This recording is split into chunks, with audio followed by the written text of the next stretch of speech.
የኔ ቆንጆ ዛሬ የምነግርሽ ሚስጥር ምናልባትም የብዙ ዓመታት ጭንቀትሽን የሚገላግልሽ ነው። ምክንያቱም ምንም አይነት ምግብ ራስሽን ሳትከለኪ የምትወጂውን ሁሉ እየበላሽ ግን ደግሞ አንድም ኪሎ ሳትጨምሪ እንዲያውም ሰውነትሽ ተስተካክሎ የምትቆይበትን ሳይንሳዊ ሚስጥር ይዤልሻለሁ። ያቺ ሁል ጊዜ የምትበላው ነገር ግን የማትወፍረው ጓደኛሽ ያላጋራችሽን ሳይንሱ ግን ሜታቦሊክ ፍሌክሲቢሊቲ ብሎ የሚጠራውን ድንቅ ዘዴ ዛሬ ቁጭ አድርጌ ያሳይሻለሁኝ። ይህ ቪዲዮ ዝም ብሎ የአመጋገብ ምክር አይደለም። የሰውነትሽን ባዮሎጂካል ሲስተም እንዴት ሃክ እንደምታደርጊው መማሪያ ነው። እስከ መጨረሻው አብረሽኝ ከቆየሽ ደግሞ በዓለም ላይ ካሉ ስፖርቶች ሁሉ እጅግ ቀላሉ ነገር ግን በ10 ደቂቃ ውስጥ ብቻ በሰውነትሽ ውስጥ ያለውን ስኳር የሚያቃጥል ተአምረኛ እንቅስቃሴ እነግርሻለሁ። ይህንን ካወቅሽ በኋላ ጂም የሚባል ነገር ጭራሽ ትረሻዋለሽ። ብዙ ጊዜ ሰዎች ክብደት ለመቀነስ መራብ አለብሽ ይሉሻል። እውነቱ ግን ከመራብ ይልቅ እንዴት መብላት እንዳለብሽ ማወቅሽ ወሳኙ ነው። ዛሬ የምንነጋገረው ስለ ካሎሪ መቁጠር ሳይሆን ስለ ሆርሞን ማስተካከል ነው። ምክንያቱም ክብደትሽን የሚወስነው የምትበይው ምግብ ብቻ ሳይሆን የሚቀበልበትም መንገድ ነው። ዛሬ ይሄ ቪዲዮ ባያመልጥሽ ኖሮ ምናልባትም በቀጣይ ዓመታት ውስጥ ለጤናሽ ውድ ዋጋ ትከፍይ ነበር። ነገር ግን አሁን ይህንን ሚስጥር ስታውቂ የምትበይው እያንዳንዱ ጉርሻ ወደ ስብ ከመቀየር ይልቅ ወደ ጉልበት እንዲቀየርልሽ ታደርጊዋለሽ። ከመጀመራችን በፊት ግን ይህንን ቪዲዮ ከየትኛው የዓለም ክፍል ሆናችሁ ነው የምትመለከቱኝ? ከኢትዮጵያ፣ ሳውዲ፣ አሜሪካ ወይስ አውሮፓ? ከየት እንደሆናችሁ በኮሜንት ንገሩኝ። እንዲሁም ይህን ጠቃሚ መረጃ ለብዙዎች እንዲደርስ ቪዲዮውን ላይክ በማድረግ ጀምሩ። ዝግጁ ከሆንሽ ወደ መጀመሪያው ሚስጥር እንለፍ። ጉዟችንን የምንጀምረው ብዙዎቻችን ችላ ከምንለው ግን ደግሞ የሰውነት ክብደታችንን ከሚወስነው ትልቁና ወሳኙ ነጥብ ነው። እሱም ምን እየጠጣሽ ነው የሚለው ጥያቄ ነው። ብዙ ጊዜ ምግብ ላይ በጣም ጥንቁቅ ሆነሽ ቅባት የለውም፣ ካሎሪው ትንሽ ነው እያልሽ ሰላጣ ብቻ እየበላሽ ትውያለሽ። ነገር ግን በመጠጥ በኩል ሳታውቂው ሰውነትሽ በስኳር ታጥለቀልቂዋለሽ። ለምሳሌ አንድ ኩባያ ለስላሳ መጠጥ ውስጥ ብቻ እስከ 10,000 ማንኪያ ስኳር ሊኖር ይችላል። ይህ ማለት ምግብ ሳትበይ ሰውነትሽ ለቀኑ የሚፈልገውን ግማሽ ኃይል በፈሳሽ አገኘሹ ማለት ነው። ትልቁ ሳይንሳዊ ሚስጥር ግን እዚህ ጋር ነው። ፈሳሽ ስኳር እንደ ምግብ ለመፈጨት ጊዜ ስለማይወስድ በቀጥታ ወደ ደምሽ ይገባል። ኢንሱሊን የተባለውንም ሆርሞን በከፍተኛ ሁኔታ እንዲነሳ ያደርገዋል። ኢንሱሊኑ ደግሞ በሳይንሱ የስብ ማከማቻ ሆርሞን ይባላል። ኢንሱሊን ደምሽ ውስጥ ባለበት ሁኔታ ሰውነትሽ ስብን የሚያቃጥል ስራውን ያቆማል።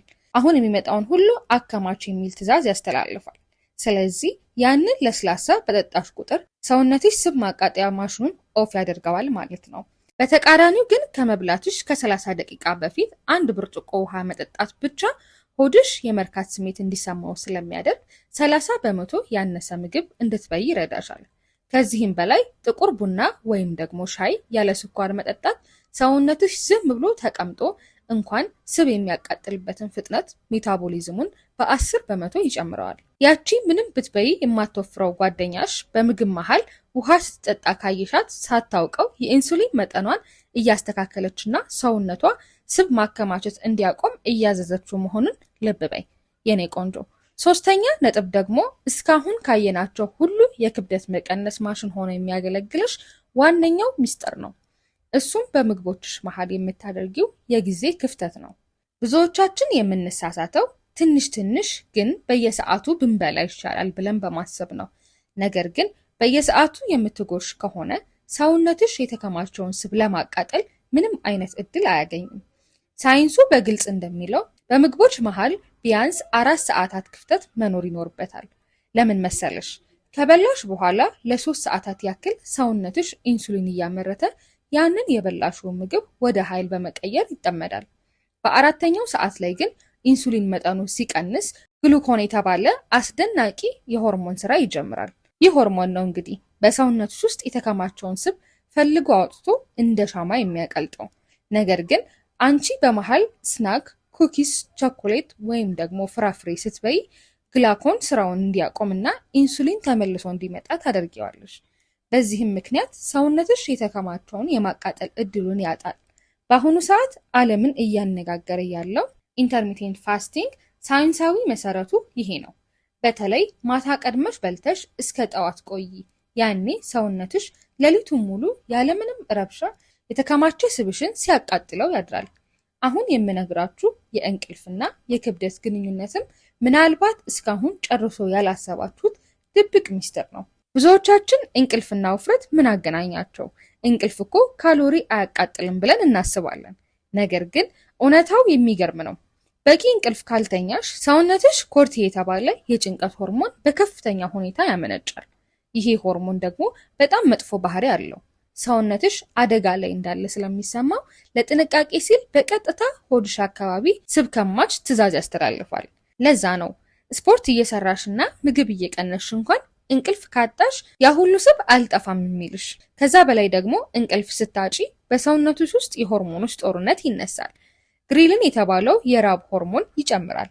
የደመ ነፍስ ቢ ይልሻል። በሌላ በኩል ደግሞ ሊፕቲን የተባለው የጥጋብ ሆርሞን ክፉኛ ይቀንሳል።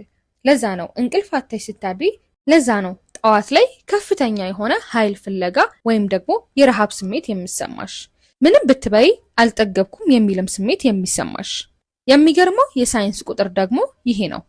በቀን 8 ሰዓት የምትተኝ ሴት በቀን 5 ሰዓት ብቻ ከምትተኛ ሴት በ30 በመቶ የበለጠ ካሎሪ በራሷ ጊዜ ታቃጥላለች። ይህ ማለት አንቺ ተኝተሽ እያለ እንኳን ሰውነትሽ ስብሽን እያቃጠለ ነው ማለት ነው። እንቅልፍሽን ስታስተካኪ ሜታቦሊዝምሽንም ልክ እንደ አዲስ በሙሉ ጉልበት መስራት ይጀምራል። አሁን ደግሞ ብዙዎቻችን ከባድ የሚመስላችሁ ነገር ግን እጅግ በጣም ቀላል ወደ ሆነው የእንቅስቃሴ ነጥብ እንመጣለን። እንቅስቃሴ ሲባል የግድ ጂም ሄዶ ብረት ማንሳት፣ መሮጥ ወይም ደግሞ ውድ ስፖርት ልብስ ለብሶ ላበላ መሆን ብቻ ይመስላችኋል። ተሳስታችኋል። ሳይንሱ ኒትነን ኤክሰርሳይዝ አክቲቪቲ ቴርሞኖሲስ የሚለውን አንድ እጅግ ድንቅ ዘዴ አለ። ይህ ማለት ከስፖርት ውጪ በየቀኑ የምናደርጋቸው ጥቃቅን እንቅስቃሴዎች የምናቃጥለው የካሎሪ መጠን ነው። ስልክ ስታወሪ፣ ቁጭ ብለሽ ከምትይ ቆመሽ ወዲህ ወዲያ ብትይ፣ በሊፍት ፋንታ ደረጃ ብትወጪ ወይም ደግሞ እቃ እያጠብሽ ትንሽ ብትንቀሳቀሺ፣ እነዚህ ሁሉ ተደምረው በቀን ውስጥ 500 ካሎሪ ሊያቃጥሉልሽ ይችላሉ። 500 ካሎሪ ማለት እኮ ለአንድ ሰዓት ያህል ጂም ውስጥ በከባድ ስፖርት ከምታቃጥዩ ጋር እኩል ነው። ሰውነትሽን ልክ እንደ አሮጌ ታክሲ ቆሞ እንዲዝግ አታድርጊው። ሁልጊዜ በህይወት እንዳለ እንዲሰማው አንቀሳቅሹ። ስልክ ስታወሪ ቆመሽ ተመላለሽ። እግርሽ ሲንቀሳቀስ ሜታቦሊዝምሽም ይነቃቃል፣ ስብሽም መቅለጥ ይጀምራል። ሰውነታችንን ልክ እንደ ባንክ አካውንት አስቢው። ገቢው የምትበይው ምግብ ነው። ከወጪው የምታደርጊው እንቅስቃሴ ካልበለጠ የቁጠባ ሂሳብሽ ማለትም ስብሽ በየቀኑ እየጨመረ መሄዱ አይቀሬ ነው። የኔ ቆንጆ፣ ብዙዎቻችሁ ጊዜ የለኝም ትላላችሁ፣ ግን እውነቱ ጤናሽ አንቺ ጊዜ እስክታገኝ ድረስ አይጠብቅሽም።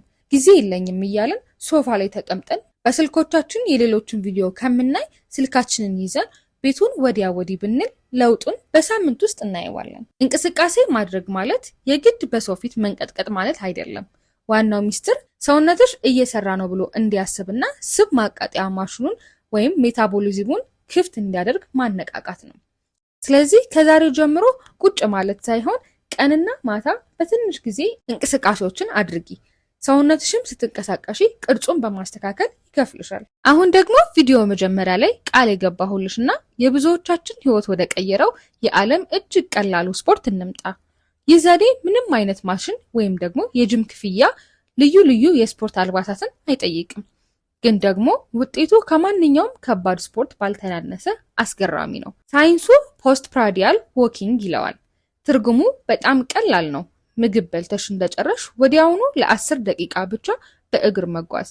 ብዙዎቻችን ምግብ በልተን ስንጨርስ የሚሰማንን የድካም ስሜት አለ። ታዲያ ይሄ ስሜት ሲሰማን ወዲያውኑ ሶፋ ላይ ቁጭ እንላለን ወይም ደግሞ እንተኛለን። ነገር ግን በዚህ ሰዓት ሰውነትሽ የበላሽውን ምግብ ወደ ስኳር ወይም ደግሞ ግሉኮስ ቀይሮ ከደምሽ ውስጥ ያጠቀልቀዋል። ካልተንቀሳቀስሽ ደግሞ ኢንሱሊን ከደምሽ ተረክቦ በቀጥታ ወደ ሰብነት ይለውጠዋል። ለ10 ደቂቃ ብቻ ቀስ ብለሽ በቤትሽ ውስጥ እንኳን ወዲያ ወዲህ ስትይ ተአምር ይፈጠራል። ጡንቻዎችሽም ኃይል ያስፈልገናል ብለው ይጮሃሉ። ያኔ ሰውነትሽ ያንን በደምሽ ውስጥ ያለውን ስኳር ወደ ስብነት ሳይቀይረው እንደ ነዳጅ ተጠቅሞ ቀድሞ ያቃጥለዋል። ይቺ ጥቃቅን የምትመስል 10 ደቂቃ ብቻ በደምሽ ውስጥ ያለውን የስኳር መጠን በ20 በመቶ ዝቅ ታደርገዋለች። ይሄ ዘዴ ብቻውን በሳምንት ውስጥ በሆድሽ አካባቢ የሚታየውን ለውጥ ለማምጣት ይጀምራል። ምንም አይነት መሳሪያ አያስፈልገውም። ዝናብ ቢዘንብ እንኳን ሳሎንሽን 4-5 ጊዜ ብትዞሪው በቂ ነው። ዋናው ሚስጥርና የዛሬው ትልቅ ትምህርታችን ይሄ ነው። ምግብን አትጢ፣ እንደ ጠላትም አትዩ። ይልቁንም ወዳጁ ሁኚ። ነገር ግን ሳይንሳዊ ስርዓቱንም አትርሺ። የምትወጂውን ኬክ ወይም ደግሞ ጣፋጭ ከመብላትሽ በፊት ውሃ ጠጪ። በልተሽ ስትጨርሺ ደግሞ ያችን የ10 ደቂቃ የድል ጉዞ አትዘንቂያት።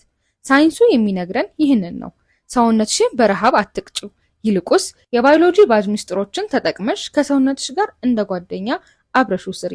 ያየናቸውን 6 ነጥቦች በተግባር ስታያቸው ያለምንም ጭንቀት ራስሽን ሳታሰቃይና የምትፈልጊውን እየበላሽ ቆንጆ ጤናማና ቀጭን ሆነሽ ትቆያለሽ።